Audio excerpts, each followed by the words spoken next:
Hi everyone. So, if we really want to take back control, sometimes it seems to me that we are sleepwalking into the worst kind of future. And I don't just mean Brexit. I'm thinking about what's happening in our communities around the country. I'm thinking about the gaps in our high streets, the libraries, the shops, the pubs, the community centres closing down. I'm thinking about so many of the services that matter so much to us, stretched and stretched to the vanishing point. Our youth services, advice services, things that so many people depend on in their daily lives. And I'm thinking about the things which are, I suppose, invisible, the growing intolerance, the less common kindness that we all experience. More people left out, more people left behind. And when I think of these things, my heart sinks.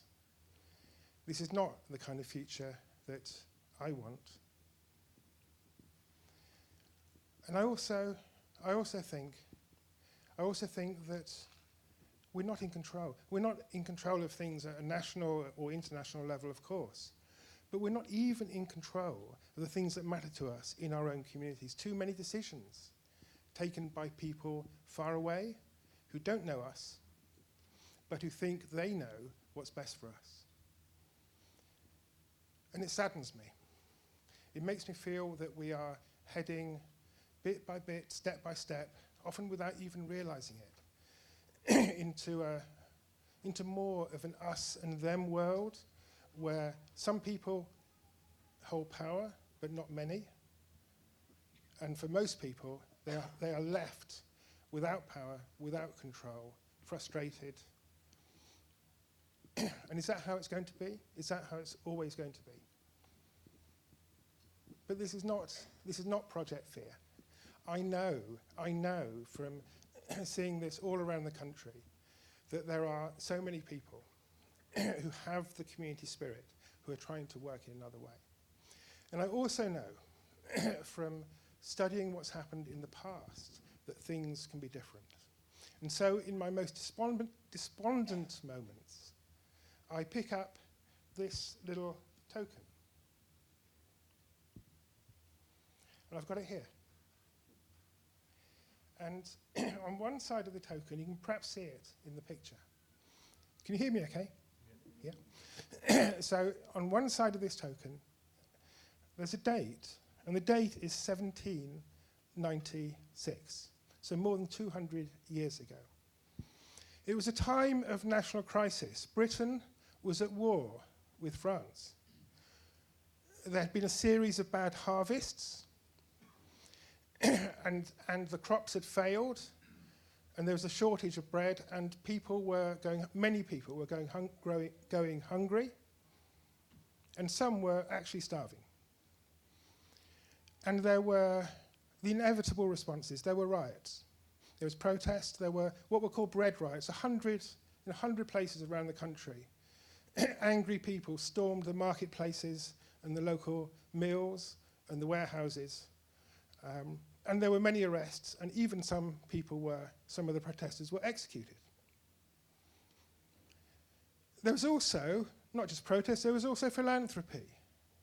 The great and the good of the 18th century using their privilege and their wealth to try and do the right thing and providing relief for the poor, an 18th century version of a food bank. But there was something else, something beyond the protest and beyond the philanthropy. And this was mutual aid. People, the common people, organising themselves to try and create a better life. And it started with people through the friendly societies that existed at the time.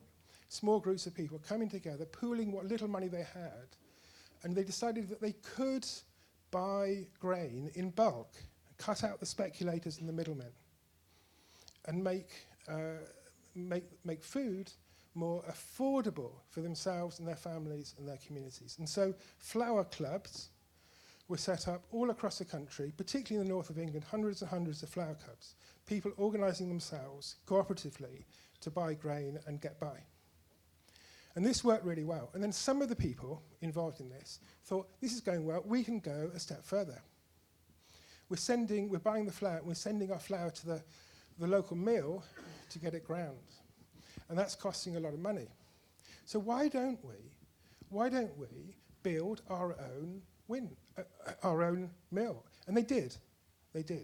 In many communities all around the country, working people somehow or other scraped the money together, and they built and ran successfully a whole series of windmills, wind-powered mills. And this was going well, and they built their confidence. And then some of them said, you know what? We could go even further. We could use the latest technology of the time. And you heard about it in some of the presentations earlier. The latest technology, steam power. The first steam mill had recently been invented by Matthew Boulton. It was the cutting-edge technology. It's funny to think of it, isn't it? Steam. It was a cutting-edge technology at the time. And so some of these people decided that we will build a community-run steam mill. And they did. In Hull, in Sheffield, in Manchester, in Wolverhampton, in Plymouth, windmills and steam mills were set up. Here in Bradford as well. Some of them lasted a long time. In the 1850s, in Bradford, it was reported that the community-run mill in Bradford had 1,200 members and was producing 125 sacks of flour every week. The steam mills were enormously expensive for the time. People couldn't just club together their few savings. But they found a way. They invited people to buy shares in the steam mill companies. And they raised £5,000, £6,000. You can multiply that by 1,000 times, really, to get the modern prices. So they raised considerable sums of money from their own communities. And this token, on one side, you can see it's a garland of wheat around the outside. Union Mill, Birmingham. So this is Birmingham. It was the biggest mill, the biggest flour mill in the whole country, run by working people themselves. And on the other side, there's a number, 973. This belonged to one of the shareholders of that community-run mill. So we know that there were at least 973 people by the year 1796. And we don't know who the person was. It might have been a man or a woman. There are a lot of women involved in these early cooperative enterprises.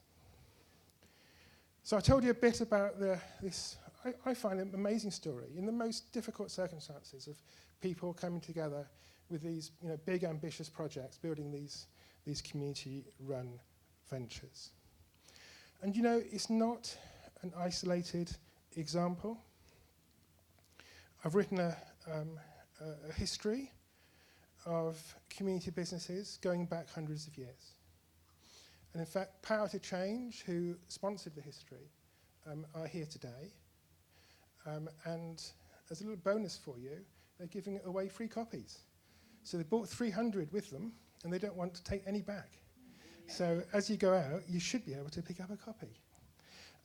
You'll see in it that there are many stories of community enterprise, some going back hundreds of years, some in more modern times.